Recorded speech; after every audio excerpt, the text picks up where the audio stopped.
दोस्तों, जमीन के अंदर हुई खोजों को लेकर अब तक आपने ना जाने कितनी वीडियोस देख ली होंगी, लेकिन आज की यह वीडियो आपके लिए सबसे ज्यादा खास होने वाली है क्योंकि इसमें हम आपको जमीन के अंदर होने वाले किसी साधारण खोज से हटकर कुछ ऐसी रहस्यमय खोजों के बारे में बताएंगे जो आपके होश उड़ा देगी।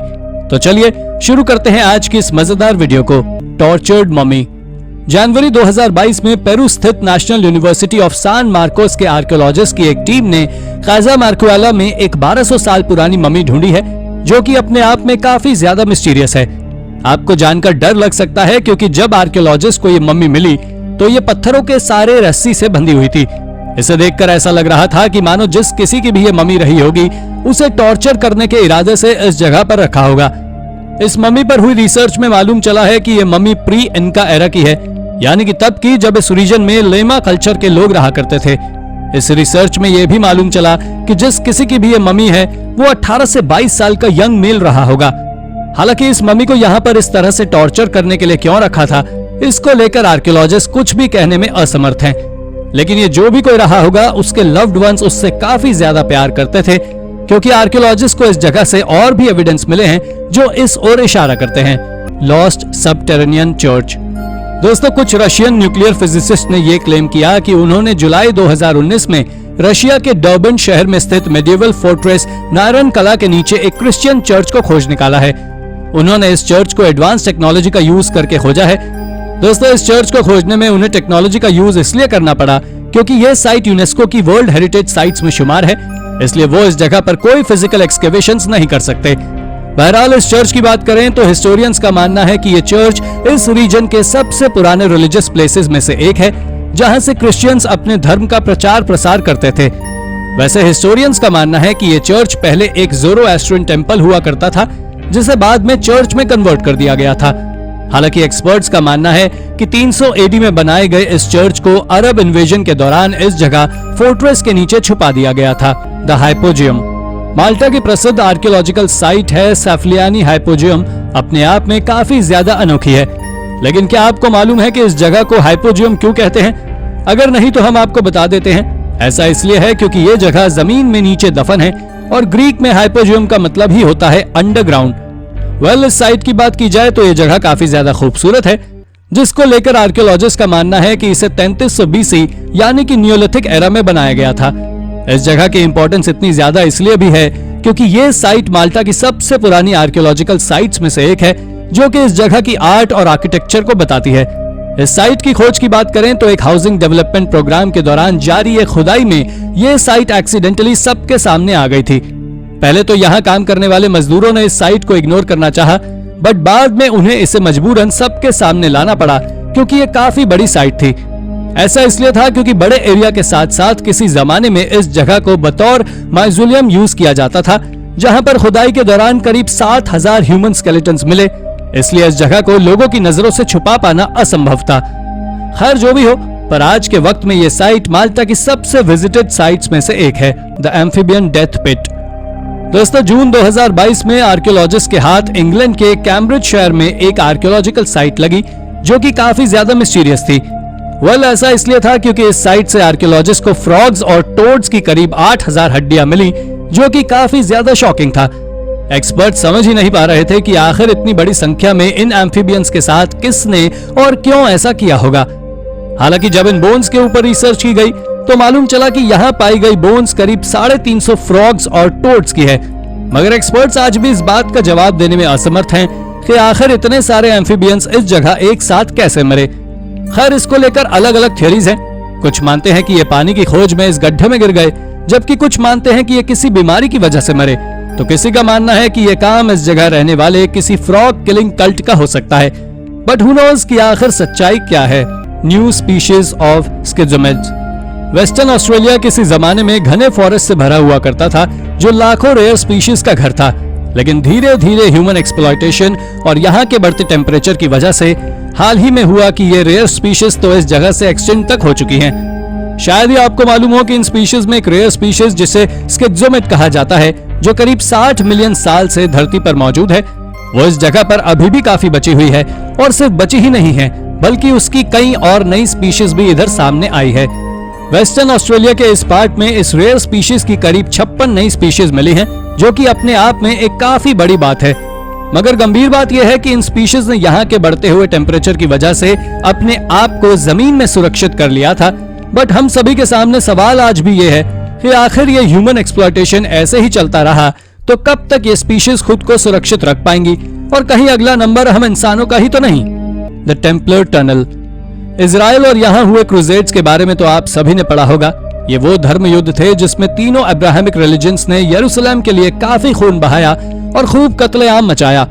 मगर क्या आप जानते हैं कि इन धर्म युद्धों में पोप के एक ऑर्डर से एस्टैब्लिश्ड नाइट टेम्पलर्स का काफी बड़ा योगदान रहा है। नाइट टेम्पलर्स के बारे में कहा जाता है कि ये लोग काफी बड़े योद्धा थे और हर लड़ाई को जीतने में काफी माहिर थे। दोस्तों, बात करें इजराइल के एकड़ में मिली टेम्पलर टनल की, तो ये टनल साल 1994 में एक इजरायली महिला को एक्सीडेंटली अपने सीवेज की सफाई करने के दौरान नजर आई थी। जब उसने इस बात की खबर अथॉरिटीज को दी तो उन्होंने इधर आकर देखा, तब उन्हें इधर आज से करीब 700 साल पुरानी एक टनल नजर आई जिसे नाइट टेम्पलर्स ने बनाया था। आपको जानकर हैरानी होगी कि यह टनल एकड़ के एक टेम्पलर फोर्ट्रेस के नीचे से शहर के बाहर बिल्कुल समुद्र के पास निकलती थी, और इसको इस तरह इसलिए बनाया गया था जिससे कभी हमले की स्थिति में इस जगह से आसानी से बाहर निकला जा सके। करीब 700 सालों तक जमीन के नीचे दफन रहने के बाद जब से ये टनल लोगों के सामने आई है, तब से लेकर आज तक ये लोगों के कौतूहल का विषय बनी हुई है, जिसके चलते इसे देखने के लिए हर साल कई लोग इस जगह पर आते हैं। Fossils under Mars. ऐसा नहीं है कि जमीन में दफन राज सिर्फ हमारे ही प्लैनेट में है। आज साइंस की मदद से इंसान जहां जहां तक जा पाया है, उसे वहां की जमीन से कुछ न कुछ ऐसा जरूर मिला है जिसने हमें उस जगह को समझने में मदद की है। दोस्तों, ऐसी ही एक खोज की गई नासा के मार्स मिशन के तहत भेजे गए परसेवरेंस रोवर द्वारा। दरअसल इस रोवर का काम मार्स के सरफेस को ऊपर और नीचे दोनों तरफ से एनालिसिस कर उसकी इमेजेस को हमारे साइंटिस्ट के पास भेजना था। लेकिन लोगों को शौक तब लगा जब इस रोवर द्वारा भेजी गई एक इमेज पर सबकी निगाहें टिक गईं। इस इमेज में एक पर्टिकुलर जगह को दिखाया गया था जिसमें क्लेम किया गया कि ये जगह आज से करीब 3.6 बिलियन साल पहले एक लेक हुआ करती थी। इस रोवर ने जब इस लेक का एनालिसिस किया और वहां की इमेजेस निकालकर यहां भेजी, तो उसमें यह साफ साफ दिखाई दे रहा था कि किसी जमाने में इस जगह पर भी जीवन मौजूद था, क्योंकि इन इमेजेस में लेक के सूखने की वजह से नीचे दफन एक्वेटिक एनिमल्स के रिमेन्स साफ साफ दिखाई दे रहे थे। इस डिस्कवरी ने स्पेस और मार्स पर जीवन की खोज में जुटे साइंटिस्ट को एक उम्मीद की किरण दी है, जिससे अब वो और भी ज्यादा ताकत से अपने इस अभियान को हवा दे सकते हैं। अ फॉरगॉटन माइन। वेस्टर्न इंग्लैंड के चेशायर में 2 डेयरिंग आर्कियोलॉजिस्ट ने 200 साल पुरानी एक कोबाल्ट माइन खोज निकाली है, जो कि अपने आप में काफी ज्यादा बड़ी बात है। यह बड़ी बात इसलिए है क्योंकि इस जगह पर काफी टाइम से कोबाल्ट माइनिंग का काम किया जा रहा था, लेकिन जब नेपोलियन बोनापार्ट ने वर्ल्ड को कॉन्कर करने के लिए मिशन लॉन्च किया और वो यहाँ पहुंचा, तब डर की वजह से इस जगह माइनिंग के काम को बंद कर हर कोई भाग गया। हालांकि वो बात अलग है कि जब ये मिशन खत्म हुआ तब भी कोई इस जगह वापस नहीं लौटा। आपको जानकर हैरानी होगी कि करीब 200 साल तक ये माइन अनट्रेस्ड रही, लेकिन जब इस माइन को एड कॉगलन और जेमी लॉन्ड ने खोजा था, तो उन्हें इस जगह काम करने वाले मजदूरों के कई सारे आर्टिफैक्ट्स मिले, जिसमें चमड़े के जूते, मेटल बटन जैसे आर्टिफैक्ट शामिल थे। खैर, अब जमीन के नीचे दफन इस शानदार माइन को दोबारा से ऑपरेशनल करने के ऊपर विचार चल रहा है। Under anchor. कंबोडिया स्थित एंकोर वॉट को दुनिया के सबसे बड़े टेम्पल सेटलमेंट के रूप में देखा जाता है। ऐसा इसलिए है क्योंकि ये टेम्पल काफी बड़े एरिया में बना हुआ है। आपकी जानकारी के लिए मैं बता दूं कि इस टेम्पल सेटलमेंट के बारे में कहा जाता है कि इसे जायंट्स द्वारा हिंदू गॉड इंद्र के सम्मान में रातों रात बना दिया गया था। हालांकि इस बात में कितनी सच्चाई है इस बात का तो नहीं पता, लेकिन इतना जरूर है कि ये टेम्पल आर्किटेक्चर का अपने आप में एक बेहतरीन एग्जाम्पल है। वैसे इस टेम्पल की बनावट को देखते हुए आर्कियोलॉजिस्ट मानते हैं कि शायद इस टेम्पल के मेन टेम्पल डोम के नीचे एक मिस्टीरियस चेंबर बना हुआ है, जो किसी स्पेसिफिक पर्पस के लिए यूज किया जाता था। कुछ लोग कहते हैं कि यह सीक्रेट चेंबर को as a energy source use किया जाता था, तो वहीं कुछ लोग मानते हैं कि इस चेंबर को कुछ स्पेसिफिक रिचुअल्स परफॉर्म करने के लिए बनाया गया था। खैर, इसकी सच्चाई क्या है ये अभी हम सबसे काफी दूर है, मगर जो भी हो, बट इतना जरूर है कि ये टेम्पल सेटलमेंट अपने आप में काफी ज्यादा खूबसूरत और शानदार है, जिसे देखने के लिए हर साल लाखों टूरिस्ट इस जगह आते हैं। Bavarian tunnel. आपको जानकर शौक लग सकता है कि जर्मनी की काउंटी बावेरिया एक ऐसी काउंटी है जहां पर अंडरग्राउंड टनल्स का एक नेटवर्क बना हुआ है। इस जगह पर करीब 700 छोटी बड़ी टनल्स मौजूद हैं, जो एक दूसरे से वेल कनेक्टेड हैं। इन टनल्स की डिस्कवरी भी काफी ज्यादा इंटरेस्टिंग है, क्योंकि ये डिस्कवरी तब हुई थी जब बिएट नाम की एक जर्मन औरत अपनी गायों को चराने के लिए ले जा रही थी। इस दौरान बिएट की एक गाय एक होल में फंस गई और गिर पड़ी। जब बिएट ने उसे वहां से निकाला तो उसे वहां पर एक होल नजर आया जो काफी ज्यादा संकरा पर गहरा था। उसने इस बात की खबर अपने पति रूडी को दी। जब इन दोनों पति पत्नी ने आकर इस जगह को ऑब्जर्व किया तो उन्होंने पाया कि ये कोई आम गड्ढा नहीं बल्कि कुछ और है। कंफर्म करने के लिए रूडी ने इस गड्ढे में खुद उतर कर देखा। जब उसने ऐसा किया तो उसने पाया कि वो एक टनल की भूल भुलैया में आ गया है। दोस्तों, इस तरह के माहौल को देखकर वो फौरन वापस लौट गया और तुरंत ही इस बारे में अथॉरिटीज को खबर कर दी। और जब अथॉरिटीज ने यहाँ आकर देखा तो उन्होंने पाया कि ये जगह तो ऐसी कई टनल से भरी हुई थी। बहरहाल इन टनल्स को किसने और क्यों बनाया इस बारे में कहा नहीं जा सकता, बट एक्सपर्ट्स मानते हैं कि इन टनल्स को इस जगह के ओल्ड लोगों ने खुद के डाकुओं से बचाने के लिए उसे बनाया था। लेकिन कब बनाया इसका जवाब आज तक वो खुद ढूंढ रहे हैं। The electromagnetic pyramid. दोस्तों, साइंटिस्ट ने हाल ही में the great pyramid of Giza से एक बहुत ही चौंका देने वाली खोज की है जो आपके दिमाग को हिला कर रख देगी। असल में जर्मनी और रशिया के कुछ वैज्ञानिकों ने इस बात के एविडेंस खोजे हैं कि पिरामिड के अंदर एक इलेक्ट्रोमैग्नेटिक एनर्जी मौजूद है, जिसके बाद से ऐसा कहा जा रहा है कि पिरामिड को कभी भी सिर्फ दिखाने के लिए उपयोग नहीं किया जाता था और ना ही एक कब्र के रूप में इसका इस्तेमाल किया जाता था, बल्कि ये एक बहुत बड़ी बैटरी या कहे पावर प्लांट्स थे जिसके चैम्बर्स के द्वारा एनर्जी को एक जगह से दूसरी जगह ट्रांसफर किया जाता था। लेकिन अब सवाल आता है कि अगर इलेक्ट्रिसिटी या इलेक्ट्रोमैग्नेटिक एनर्जी को बनाया जाता है तो आखिर वो एनर्जी कहाँ खर्च की जाती थी? वेल, इसका जवाब आज किसी के पास नहीं है। वैसे आपका इसके बारे में क्या सोचना है हमें कमेंट करके जरूर बताएं। इनका का मागना। दोस्तों, हमें इनका का मागना मॉन्यूमेंट के बारे में जितनी भी इंफॉर्मेशन मिली है वो सभी एंशिएंट लेजेंड से मिली है, जिनके बारे में हमें ज्यादा जानकारी नहीं है और ये बात इस डिस्कवरी को काफी मिस्टीरियस बना देती है। अगर हम इनका का मयाना की बात करें तो ये एक मैसिव स्टेयरकेस है जिसे कि सॉलिड रॉक से बनाया गया है। साथ ही इसमें सीट्स, नाइक्स और कई मिसहैपन स्टेप्स बने हैं जिन्हें कॉम्प्रेस्ड ऐश की मदद से कार्व किया गया था। अब आपके मन में ये सवाल जरूर आ रहा होगा कि एंशिएंट पीपल इन स्टेयरकेस का इस्तेमाल किस काम में करते थे। तो आपको बता दें कि उस समय के लोग इनका ज्यादातर इस्तेमाल सेरेमोनियल एक्टिविटीज के लिए किया करते थे। हालांकि आज के समय में लोग इनका इस्तेमाल बैठने और आराम करने के साथ साथ अपने आप को री एनर्जाइज करने के लिए करते थे। जाइगेंटिया। दोस्तों, अब बारी है जाइगेंटिया की, जो पूरी दुनिया की सबसे मिस्टीरियस मेगालिथिक टेम्पल कॉम्प्लेक्सेस में से एक है और ये माल्टा के गोजो आइलैंड पर मौजूद है। इस जगह को इतना मिस्टीरियस इसलिए बताया जाता है क्योंकि यहाँ जो ह्यूमन हैबिटेशन के एविडेंस मिले हैं वो आज से तकरीबन 7000 साल पुराने हैं। कहा जाता है कि करीब 5000 बीसी में यहाँ रहने वाले अर्ली न्यूलिथिक पीपल ने सबसे पहले प्रिमिटिव वोट्स को बनाया था। आपको बता दें कि जाइगेंटिया में कई स्टोन टेम्पल्स बनाए गए थे, जिनमें से कई तो आज भी खड़े हुए हैं, पर इनमें से एक कुछ अननोन रीजन की वजह से अधूरा पड़ा हुआ है।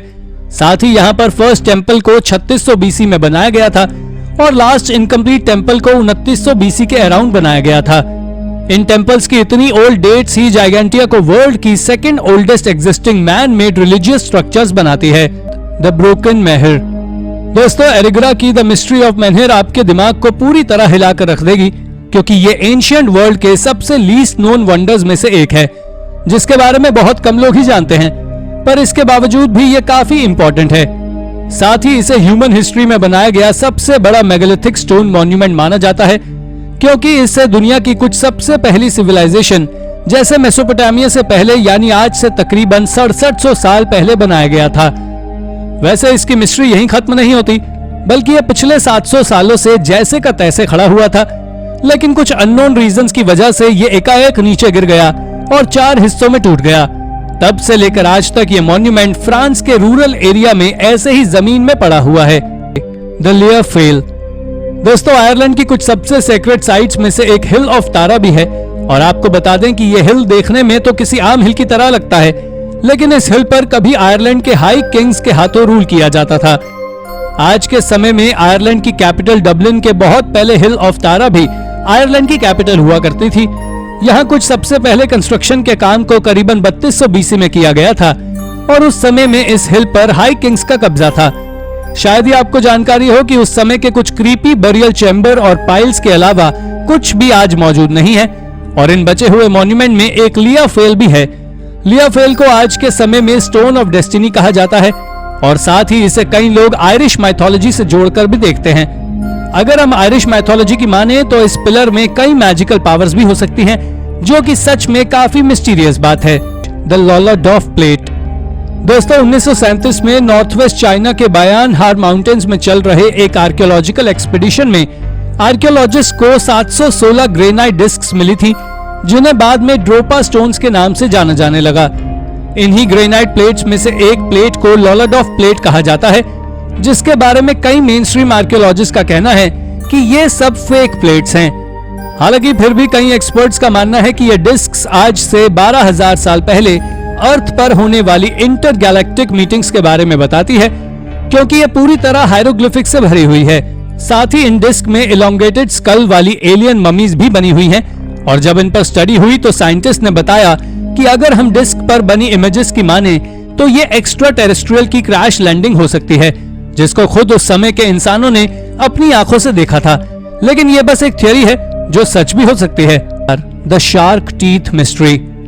इसके बाद अब हम बात करने वाले हैं हाल ही में मिले फॉसिलाइज्ड शार्क टीथ के कलेक्शन के बारे में, जिसे एक 2900 साल पुरानी आर्कियोलॉजिकल साइट से खोजा गया है, और ये आर्कियोलॉजिकल साइट यरूशलेम की सिटी ऑफ डेविड में मौजूद है। हैरानी की बात तो ये है कि ये टीथ आज से तकरीबन 80 मिलियन साल पुराना है, जो कहीं न कहीं एंशिएंट ओशन से जुड़ा हुआ हो सकता है। इसलिए कई साइंटिस्ट ने तो इसे बाइब्लिकल किंग सोलोमन के दिनों के कलेक्शन का हिस्सा भी बताया है। इतना ही नहीं, कुछ रिसर्चर्स का मानना है कि ये फॉसिल अपनी रियल सेटिंग में नहीं है, बल्कि इससे छेड़खानी की गई है। अगर हम इस फॉसिल की डिस्कवरी की बात करें तो इसे एक आयरन एज के घर के फाउंडेशन में से खोजा गया है, जिसके बाद से ही इस फॉसिल के बारे में कई थ्योरी सामने आने लगी हैं। The tomb of Senenmut. दोस्तों द टूम्ब ऑफ सेनेनमट की डिस्कवरी के पीछे अमेरिकन आर्कियोलॉजिस्ट हर्बर्ट विनलॉक हैं, जिन्होंने इसे 1925 और 1927 के बीच में डिस्कवर किया था, और इस टूम्ब को ऑफिशियली TT353 कहते हैं। ये डेल अल्बारी और द टेम्पल ऑफ हैटशेपसेट के पास ही में मौजूद है। साथ ही अगर हम कई लेजेंड्स की माने तो सेनेनमट ने ही माइटी टेम्पल्स को डिजाइन और कंस्ट्रक्ट किया था, जो कि आज भी इजिप्ट में काफी फेमस है। इसके बाद अगर हम द टूम्ब ऑफ सेनेनमट की बात करें तो इसकी सीलिंग और वॉल्स को कई तरह सेलेस्टियल डायग्राम से कवर किया गया था, जो कि कहीं न कहीं ल्यूनर साइकिल्स और कॉन्स्टेलेशन को रिप्रेजेंट कर रही थी। और ये सारी चीजें देखने के बाद साइंटिस्ट और भी हैरान रह गए। The Aztec crystal skull. दोस्तों क्रिस्टल स्कल्स को पूरी दुनिया में होने वाली प्राइवेट और पब्लिक कलेक्शन में से खोजा गया है, जिन्हें कि एंशियंट मेसो अमेरिकन कल्चर का माना जाता है, और ये कल्चर बिल्कुल एज़टेक और माया के जैसे ही सेम कल्चर थे। इन स्कल्स को एक क्रिस्टलाइन मिनरल से बनाया गया था। साथ ही इन स्कल्स में से लगभग सभी बिल्कुल क्लियर और पूरी तरह मिल्की व्हाइट हैं। मगर हैरानी की बात तो यह है कि कई लोग तो इन स्कल्स के बारे में कहते हैं कि इनके पास कई तरह की पैरानॉर्मल पावर्स होती हैं, जो कि किसी के फ्यूचर के बारे में देख सकती हैं और कई सारी डिजीज के इलाज में भी काम आ सकती हैं।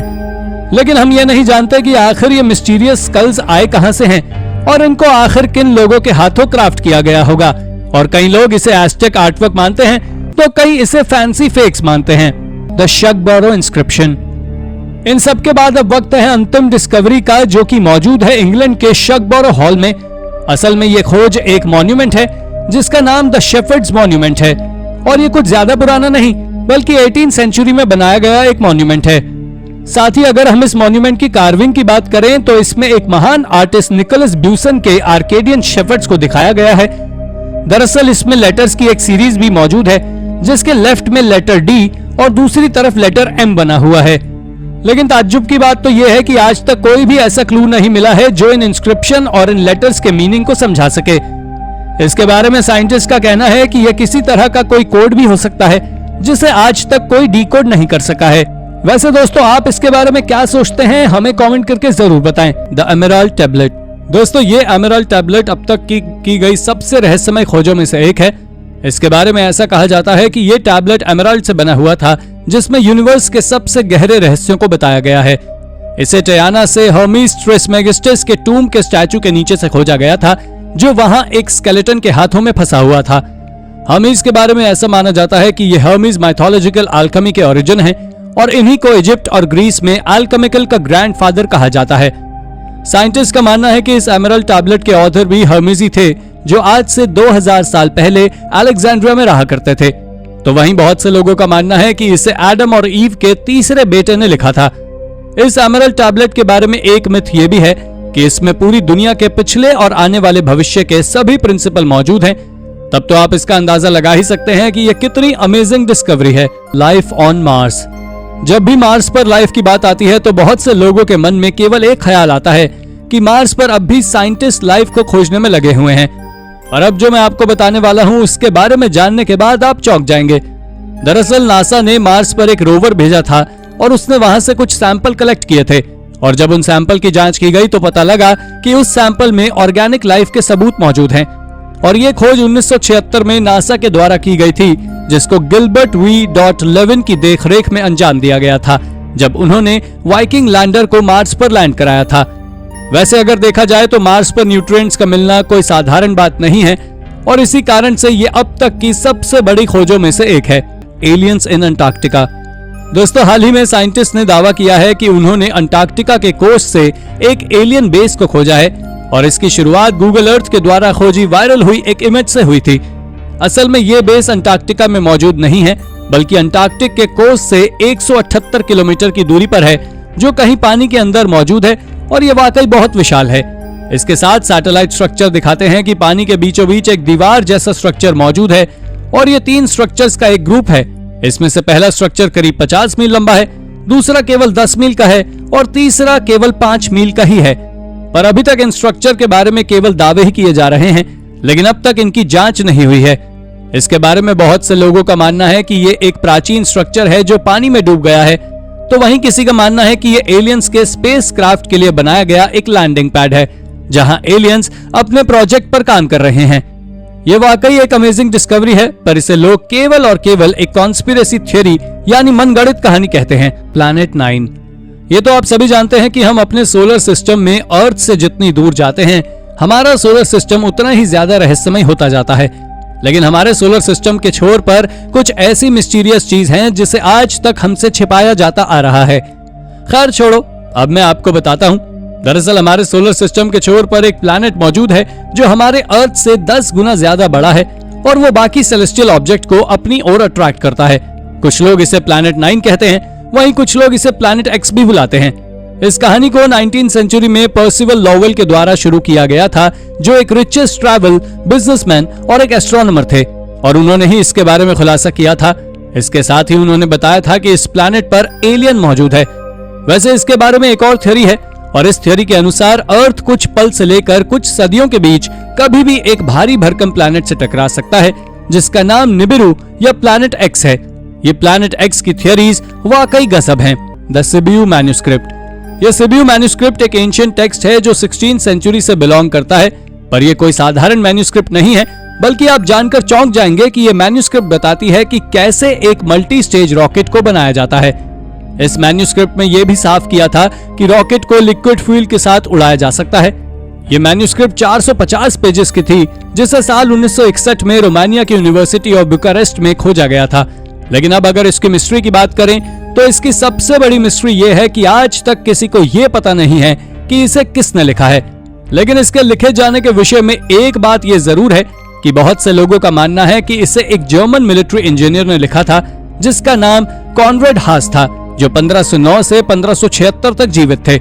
लोगों का ऐसा मानना इसलिए भी है क्योंकि इन्होंने कई सारे वॉर मशीन के स्केचेस को पहले से ही बना लिया था, जो उस समय डेवलप तक नहीं हुई थी।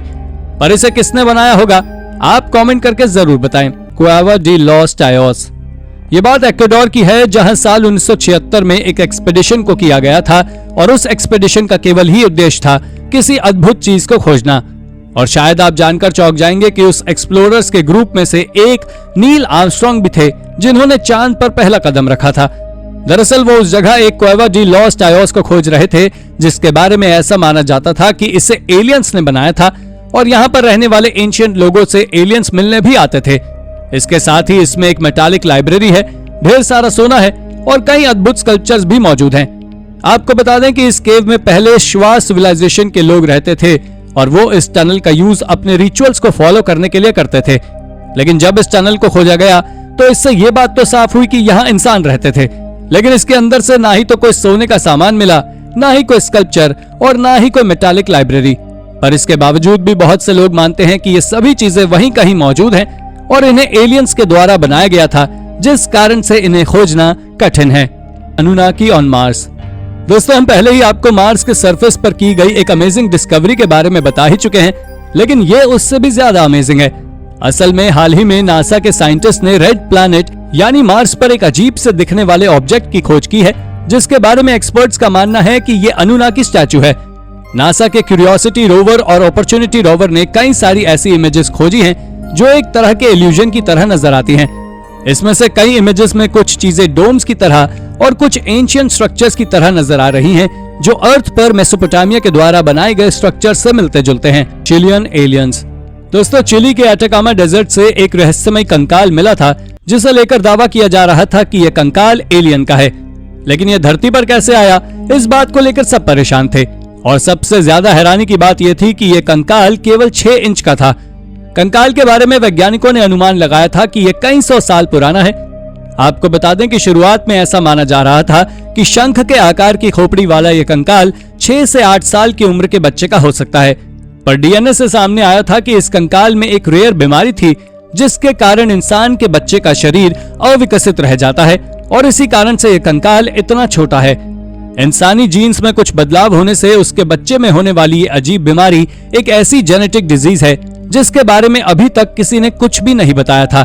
पर जब लंबे समय तक इस पर साइंटिफिक रिसर्च जारी रखी गई, तब कहीं जाकर वैज्ञानिक इसके रहस्य को सुलझा सके हैं, जो काफी ज्यादा क्रीपी था। Secret tablets.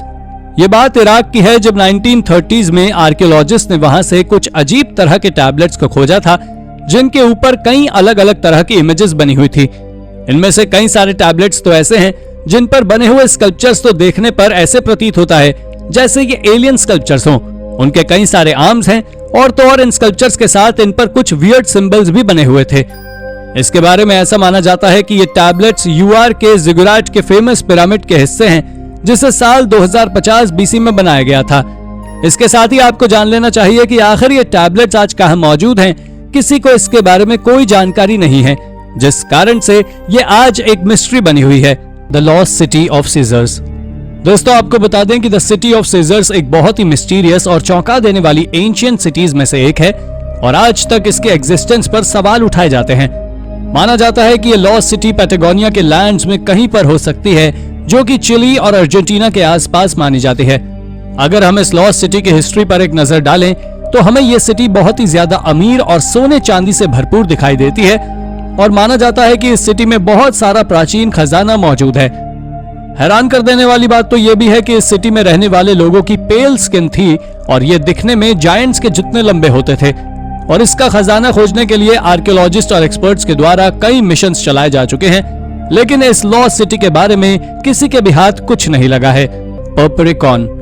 पर्परिकॉन उन एंशिएंट सिटीज में से एक है जो कि अपनी कॉम्प्लेक्स बनावट और इसके अंदर मौजूद प्राचीन मंदिर की रहस्यमय बनावट के लिए प्रसिद्ध है। आपको बता दें कि इस सिटी की शुरुआत लगभग 5000 बीसी में हुई थी और इसके बारे में ऐसा माना जाता है कि आज से लगभग 7000 साल पहले बल्गेरिया के जंगलों में इस सिटी की शुरुआत हुई थी। अगर हम इस सिटी की हिस्ट्री के बारे में बात करें तो हमें पता चलता है कि यहाँ पर एंशिएंट थ्रेस के समय में डायोनिसस का टेम्पल बनाया गया था, जो कि उस समय का सबसे फेमस टेम्पल माना जाता है। आपको जानकर हैरानी होगी कि पर्परिकॉन उन कुछ खास जगहों में से एक है जिसको कि रोमन्स के द्वारा लाख कोशिशों के बाद भी डिस्ट्रॉय नहीं किया जा सका था, लेकिन 13th सेंचुरी में इस जगह को खाली कर दिया गया और धीरे धीरे ये सिटी पूरी तरह लॉस्ट हो गई। The lost city of Indiana Jones. इसके बाद अब हम आपको एक ऐसी लॉस्ट सिटी के बारे में बताने वाले हैं जिसके बारे में जानने के बाद आप जरूर चौंक जाएंगे। आपको बता दें कि यह सिटी इजिप्ट में तानिस में देखी गई थी, जो कि हजारों साल पहले किसी सैंड स्टॉर्म की वजह से लोगों के सामने आई।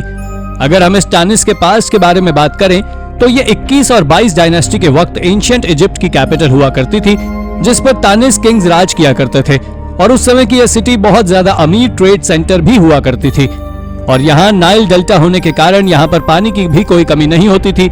लेकिन समय के साथ साथ नाइल डेल्टा सूखने की वजह से यहाँ पर सॉल्ट के बड़े बड़े भंडार बन गए, जो कि इसके लॉस्ट के खोजे जाने का मेन रीजन बने। ओट्रार। एंशिएंट सिटी ऑफ ओट्रार एक बहुत ही रहस्यमयी और सबसे ज्यादा फेमस एंशिएंट सिटीज में से एक है। माना जाता है कि यह सिटी आज के मॉडर्न कजाकिस्तान में मौजूद है, जो कि सेंट्रल एशिया के सबसे ज्यादा इंपॉर्टेंट एरियाज में से एक है। पर आज तक ये सवाल बना हुआ है कि आखिर कौन वो लोग होंगे जिन्होंने इस अमेजिंग सिटी को बनाया होगा। कुछ लोगों का मानना है कि इस सिटी को लगभग 550 बीसी में पर्शियन एम्पायर के दौरान बनाया होगा।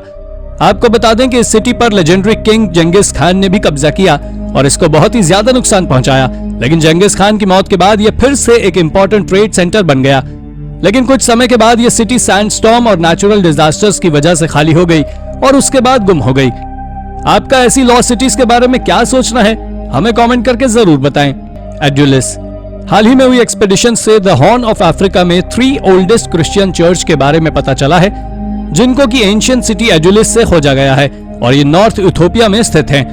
आपको जानकर हैरानी होगी कि ये amazing city 1st century AD में एक्सुमाइट किंगडम के लिए बहुत ही ज्यादा इंपॉर्टेंट सिटी थी, क्योंकि यहाँ से ही ईस्ट से वेस्ट तक ट्रेड किया जाता था। ट्रेड के मामले में ये सिल्क रोड और एम्बर रोड से भी ज्यादा फेमस थी।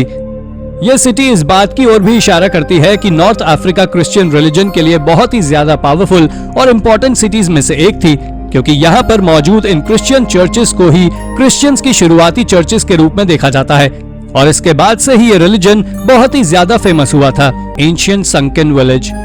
दोस्तों, हाल ही में आर्कियोलॉजिस्ट को इंग्लैंड के कोस्ट पर एक अंडर वाटर सिटी मिली है, जिसे आर्कियोलॉजिस्ट यॉर्कशायर का लॉस्ट एटलांटिस कह रहे हैं। पर आपको बता दें कि ये मेडिवल टाउन है जिसका नाम रेवेंसर ऑड है, जो करीब पिछले 650 सालों से गायब है। इस टाउन को 1500 साल पहले बनाया गया था और उस समय ये एक पोर्ट टाउन हुआ करता था और इसी कारण से इसे कोस्ट पर बनाया गया था। लेकिन साल 1362 में आए भयानक तूफान और बाढ़ ने सी लेवल को बढ़ा दिया, जिस कारण से ये पूरा टाउन पानी के अंदर डूब गया। जिसके बाद हाल ही में इसको खोजने की सारी जिम्मेदारी हल्स यूनिवर्सिटी के प्रोफेसर डेनियल पार्सन्स ने ली थी। उन्होंने ही इसका सारा खर्च उठाया और करीब पानी के अंदर 25 एकड़ एरिया को खोजने के बाद उन्हें इस सिटी के एविडेंस मिले। काउपांग। इस सिटी की शुरुआत साल 780 में की गई थी, जो वेस्टर्न नॉर्वे के एक कोने पर मौजूद थी। आपको बता दें कि यह टाउन बाकी सभी वाइकिंग टाउन के जितना बड़ा तो नहीं था, लेकिन ये एक बस्टलिंग सिटी जरूर थी जो हर तरह से समृद्ध थी, क्योंकि इसकी इकोनॉमी बाकी सभी से ज्यादा थी और यहाँ के लोग दूसरे लोगों के साथ ट्रेड करते थे। एक्सपर्ट्स का कहना है कि ये नॉर्वे में खोजी गई पहली फंक्शनिंग सिटी थी, और शायद आप जानकर चौंक जाएंगे कि ये सिटी केवल 100 सालों तक ही ठीक तरह से चली और उसके बाद इसकी तरक्की देखकर कई और वाइकिंग टेरिटरीज जलने लगी और साल 8th सेंचुरी में इसके ऊपर दानिश वाइकिंग ने हमला कर दिया और इसे अपने कब्जे में ले लिया। मगर हिस्ट्री में कहीं पर भी इस जगह हुए बैटल का जिक्र नहीं है, लेकिन इसके बारे में बात करने का कोई फायदा नहीं है, क्योंकि इसे 10th सेंचुरी में ही खाली कर दिया गया था। एस्डॉक कॉक थॉम। इस एस्डॉक कॉक थॉम नाम के टेम्पल को 1980s में एक रेफ्यूजी कैंप की तरह यूज किया जाता था, पर असल में ये एक टेम्पल है जो भगवान शिव के लिए बनाया गया था, लेकिन इसे सिविल वॉर के दौरान पूरी तरह से डैमेज किया गया था। लेकिन आज के समय एक पूरी तरह रिपेयर हो चुका है, और न केवल ये रिपेयर हुआ है बल्कि आज ये एक पॉपुलर टूरिस्ट प्लेस भी है, जिसे आज हजारों लोग घूमने आते हैं या कहें इसका इतिहास जानने आते हैं, क्योंकि ये टेम्पल कोई साधारण टेम्पल नहीं है, क्योंकि इसे खमेर एम्पायर के द्वारा बनवाया गया था, जो पूरी दुनिया के सबसे बड़े किंगडम्स में से एक है। इसे 11th सेंचुरी में एक सिटी की तरह भी यूज किया जा चुका है, पर उसके बाद ये सिटी तब से लेकर पिछली कुछ सदियों तक खाली पड़ी हुई थी और जंगल में गुम गई थी, जिसे हाल ही में 19th सेंचुरी में खोजा गया है। नोरिया। नोरिया एक बहुत पुरानी लॉस्ट सिटी है, जिसके बारे में प्लाइनी द एल्डर ने 1st सेंचुरी एडी में एक टेक्स्ट लिखा था। इसके बारे में जूलियस सीजर का कहना था कि यह सिटी एक सेल्टिक किंगडम नोरिकुम की कैपिटल रह चुकी है और ये आज के समय ऑस्ट्रिया में कहीं ईस्टर्न आल्प्स में मौजूद है। आपको बता दें कि इस सिटी को आज तक कभी खोजा ही नहीं गया और ना ही किसी को यह पता है कि यह सिटी सच में एग्जिस्ट करती है या फिर एक मनगढ़ंत कहानी है। पर अगर रोमन हिस्टोरिकल रिकॉर्ड्स को देखा जाए तो पता चलता है कि सेल्टिक किंगडम नोरिकुम सबसे पहले वेपनरी को बनाने वाला किंगडम था, क्योंकि यहाँ के लोग एक तरह के मेथड का उपयोग कर तलवार बनाते थे। पर इस सिटी पर एक बार हमला हुआ था और उसे तबाह कर दिया था, जिसके बाद वहां रहने वाले सभी लोग एक सुरक्षित जगह पर चले गए थे, जिसके बारे में कोई पता नहीं लगा सका, और उस जगह का नाम नोरिया था। The lost city of Dubai. दोस्तों, यूनाइटेड अरब एमिरेट्स के बारे में तो आप सभी जानते ही हैं, और जाने भी क्यों ना, क्योंकि ये 21st सेंचुरी की सबसे ज्यादा टेक्नोलॉजिकल एडवांस जगह जो है। पर शायद ही आप में से किसी को पता होगा कि दुबई में मौजूद रेगिस्तान में कई एंशिएंट सिटीज मौजूद हैं जो रेत के नीचे दफन हैं, और ये कोई मिथ नहीं है, क्योंकि अरेबियन पेनिनसुला में आज से 1 लाख साल पहले भी लोग रहा करते थे। सबसे पहले यहाँ केव पीपल रहा करते थे, जो शिकार कर अपना भोजन बनाते थे, और उसके बाद ही धीरे धीरे फार्मर्स में बदल गए और फिर उन्होंने अपने सिविलाइजेशन को बनाना शुरू कर दिया। और उन्हीं सिविलाइजेशंस में से एक तो लैंड ऑफ मैगन ही है, जो ओमान की मॉडर्न बॉर्डर पर मौजूद एक एंशिएंट सिटी है। आपको बता दें कि यह मिडिल ईस्ट में सबसे पहले ब्रॉन्ज सप्लाई करने वाला सिविलाइजेशन था, पर आज के समय में भी कई सारे एंशिएंट सिविलाइजेशन वहां रेत के नीचे दबे हुए हैं और शायद आने वाले भविष्य में उन्हें खोज लिया जाएगा। तो दोस्तों, ये थी हमारी एक और रोचक वीडियो। आशा करता हूं कि आपको वीडियो पसंद आई होगी, इसलिए प्लीज इसे लाइक करें और हाँ, जाते जाते चैनल को सब्सक्राइब जरूर कर दीजिएगा। Thank you for watching.